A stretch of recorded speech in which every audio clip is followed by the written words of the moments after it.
നമസ്കാരം. എല്ലാ വർഷവും നവംബർ 14 ശിശുദിനമായി ആഘോഷിക്കുന്നുണ്ട്. ഇന്ത്യയുടെ ആദ്യത്തെ പ്രധാനമന്ത്രി ജവഹർലാൽ നെഹ്റുവിന്റെ ജന്മദിനമാണ് ഇന്ത്യയിൽ ശിശുദിനമായി ആഘോഷിക്കുന്നത്. കുട്ടികളുടെ അവകാശത്തെ സംരക്ഷിക്കുക, കുട്ടികളെ സംരക്ഷിക്കുക, അവരുടെ ക്ഷേമത്തിനു വേണ്ടി പ്രവർത്തിക്കുക എന്ന ലക്ഷ്യത്തോടെയാണ് ശിശുദിനം ആഘോഷിക്കുന്നത്. ഇന്ത്യയിലുടനീളമുള്ള സ്കൂളുകളിലും സംഘടനകളിലും നവംബർ 14 വിവിധതരം പരിപാടികൾ സംഘടിപ്പിക്കാറുണ്ട്. കുട്ടികളുടെ റാലി, പ്രസംഗ മത്സരം, ഉപന്യാസ മത്സരങ്ങൾ എന്നിവ നടത്താറുണ്ട്. ഇത്തരം പ്രവർത്തനങ്ങൾ നടത്തുന്നതുകൊണ്ട് കുട്ടികൾക്ക് മാനസികമായ സന്തോഷം, അവരുടെ അവകാശത്തെക്കുറിച്ചുള്ള ബോധ്യം, ശിശുദിനം ആഘോഷിക്കുന്നതിന്റെ പ്രാധാന്യം എന്നിവ മനസ്സിലാക്കി കൊടുക്കാൻ സാധിക്കും. ഇന്നത്തെ വീഡിയോയിലൂടെ ശിശുദിനത്തിന് സ്കൂളിലും കോളേജിലും അവതരിപ്പിക്കാൻ സാധിക്കുന്ന ഒരു പ്രസംഗം എങ്ങനെ തയ്യാറാക്കാമെന്നാണ് നോക്കുന്നത്. ഒരു പ്രസംഗമല്ല പറയുന്നത്, പ്രസംഗിക്കുമ്പോൾ എന്തൊക്കെ കാര്യങ്ങൾ ഉൾപ്പെടുത്തണം, എന്തൊക്കെ തയ്യാറെടുപ്പുകൾ നടത്തണമെന്നാണ് പറയുന്നത്. For every child every right എന്നാണ് ശിശുദിനത്തിന്റെ തീം. കൂടാതെ ഈ ദിവസത്തിന്റെ ചരിത്രവും പ്രാധാന്യവും കൂടി എന്താണെന്ന് നോക്കാം. ഇത് നിങ്ങൾക്ക് പ്രസംഗത്തിൽ ഉൾപ്പെടുത്താൻ സാധിക്കുന്നവയാണ്. സ്വതന്ത്ര ഇന്ത്യയുടെ ആദ്യ പ്രധാനമന്ത്രി പണ്ഡിറ്റ് ജവഹർലാൽ നെഹ്റുവിന്റെ ജന്മദിനമാണ് ഇന്ത്യയിൽ ശിശുദിനമായി ആഘോഷിക്കുന്നത്. ചാച്ചാ നെഹ്റു എന്ന സ്നേഹപൂർവ്വം വിളിക്കപ്പെട്ടിരുന്ന അദ്ദേഹം കുട്ടികൾക്ക് വളരെ പ്രിയപ്പെട്ട ആളായിരുന്നു. കുട്ടികളിൽ സ്നേഹം വളർത്തിയെടുക്കാൻ അദ്ദേഹം നിരവധി പ്രവർത്തനങ്ങൾ ചെയ്തു. കുട്ടികളിൽ സ്നേഹം വളരുന്നതിലൂടെ ഇന്ത്യയെ മികച്ച രീതിയിൽ ഉയർത്താൻ സാധിക്കുമെന്ന് അദ്ദേഹം വിശ്വസിച്ചിരുന്നു. 1959 വരെ സാർവത്രിക ശിശുദിനത്തോടനുബന്ധിച്ച് നവംബർ 20 ശിശുദിനം ആഘോഷിച്ചിരുന്നത്. 1964 നെഹ്റുവിന്റെ മരണശേഷം ഇന്ത്യൻ കുട്ടികൾക്കുള്ള അദ്ദേഹത്തിന്റെ പൈതൃകത്തെയും ദർശനത്തെയും ആദരിക്കുന്നതിനായി നവംബർ 14 ശിശുദിനമായി തെരഞ്ഞെടുത്തു. ഇനി ഒരു നല്ല പ്രസംഗം തയ്യാറാക്കുമ്പോൾ എന്തൊക്കെ കാര്യങ്ങൾ ശ്രദ്ധിക്കണമെന്ന് നോക്കാം. പ്രസംഗ മത്സരങ്ങൾ ആയിട്ടാണ് നടത്തുന്നതെങ്കിൽ ചിലപ്പോൾ നിങ്ങൾക്ക് വിഷയം തന്നേക്കാം. എന്നാൽ അല്ലെങ്കിൽ നിങ്ങൾ സ്വയം ഒരു വിഷയം തിരഞ്ഞെടുക്കണം. നവംബർ 14 ശിശുദിനത്തോടനുബന്ധിച്ച് മത്സരം നടത്തുന്നതെങ്കിൽ നിങ്ങൾക്ക് ഈ ദിവസത്തിന്റെ പ്രത്യേകതകൾ പറയാം.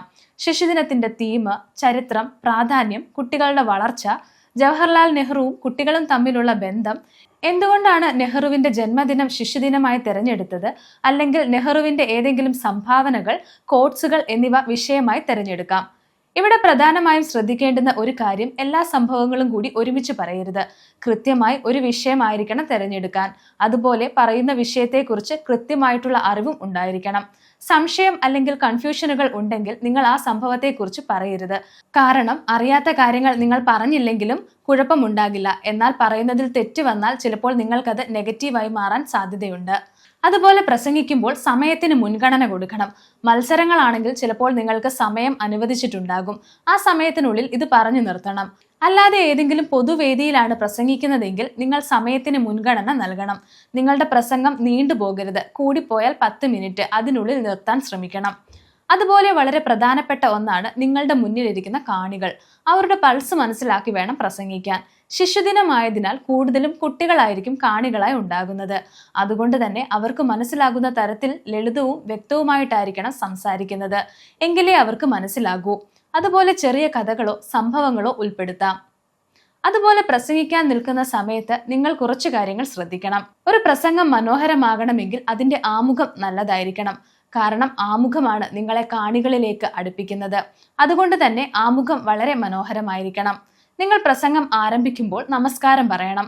സ്കൂളിലായതുകൊണ്ട് തന്നെ ബഹുമാനപ്പെട്ട പ്രിൻസിപ്പൽ, അധ്യാപകരെ, സ്നേഹം നിറഞ്ഞ കുഞ്ഞുങ്ങളെ, അല്ലെങ്കിൽ എൻ്റെ പ്രിയ കൂട്ടുകാരെ എന്ന് പറഞ്ഞു തുടങ്ങാം.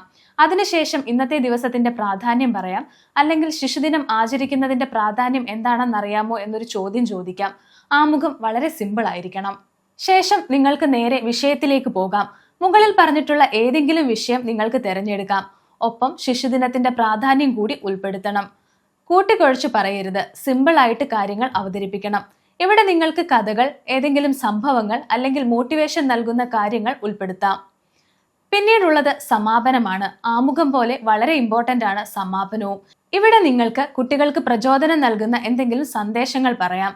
കൂടാതെ നിങ്ങളെ കേട്ടിരിക്കുന്നവർക്ക് നന്ദിയും പറയാം.